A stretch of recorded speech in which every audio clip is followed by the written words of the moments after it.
Mga katrops, welcome back ulit sa aking channel, Sports Rock PH. At ngayon nga ay pag-uusapan natin ang balitang pang regular season lamang ada po ngayon, ang Philadelphia 76ers.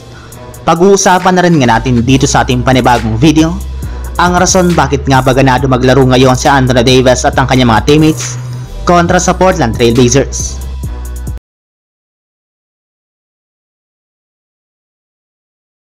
Kasunod nga po ng pagiging sobrang dominante ng Philadelphia 76ers sa kanilang mga nagdaang panalo ngayong season, ay isa na nga po agad sila sa mga itinuturing na championship contender sa Eastern Conference, lalo pat bukod nga po sa natanggal na sa kanilang lineup ang kanilang problema, ay medyo malalim na rin naman nga po ang kanilang lineup sa paungunan ni Joel Embiid at Tyrese Maxey.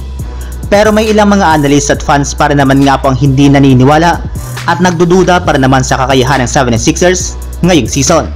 Sa katunayan, ayon nga po sa kanila ay dominante naman nga po talaga ang 76ers ng mga nagdaang taon pa sa NBA, since nasa kanila nga po dito ang ating reigning NBA MVP. Ngunit hanggang ngayon nga po ay wala pa rin naman nga po silang napapatunayan, ika nga'y pang regular season pa lang naman nga po ang Philadelphia 76ers, since parati pa rin naman nga po silang kinakapos pagdating ng playoffs. Para nga po sa inyong kalaman mga katrops, hindi pa nga po nakakalampas sa second round ng playoffs o nakakaabante sa East Finals ang 76ers simula na maging contender ang kanilang team.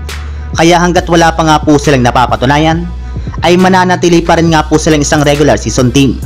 Samantala, punta naman tayo sa ating sunod na pag-uusapan, sa rason bakit nga ba ganado maglaro ngayon si Anthony Davis at ang kanyang mga teammates kontra sa Portland Trail Blazers.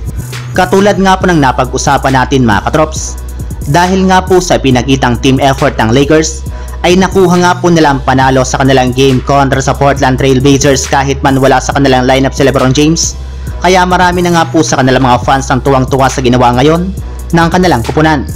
Maging si Anthony Davis nga po ay gumanda ang pakiramdam na makagawa sila ng paraan upang manalo kontra sa Blazers. Well, ginawa rin naman nga po niya ang lahat ng kanyang makakaya. Gayong gusto pa rin nga po nila na maging undefeated sa kanilang home court since wala si LeBron James. Ayon pa nga dito mga katrops, kung ma-hold lamang nga po nila ang lahat ng kanilang mga makakalaban sa isang tira lamang, ay malaki nga po ang kanilang tsansa na manalo. Sinabi rin naman nga po ni Coach Darvin Ham na isa rin naman nga po sa mga nagpapanalo sa kanila ngayon ay ang pagiging agresibo sa opensa ng kanilang mga players na sina Rui Hachimura at Cam Reddish na nagkaroon ng mas mahaba-habang playing time matapos mawala ngayon si LeBron. Mas gusto nga po niya na mas maging confident pa ang dalawang ito sa kanilang sarili at sa kanilang laro. Gayong kapag ginagawa nga po nila iyan ay mas gumaganda nga po ang resulta ng kanilang mga laban. Ayon na rin naman nga po kina Rui Hachimura at Cam Reddish, patuloy na rin naman nga po silang nagkakaroon ng mas malaking confidence sa kanilang team na siyang rason ng kanilang magagandang laro, at salamat iyan sa mga ibinibigay na payo ng kanilang mga teammates. So yun lang mga katrops, ang handog kong story ngayong araw. Sana nag-enjoy kayo, please like and subscribe my YouTube channel, Sports React PH, para sa iba pang story at update patungkol sa NBA. Kita-kits muli sa ating susunod na video.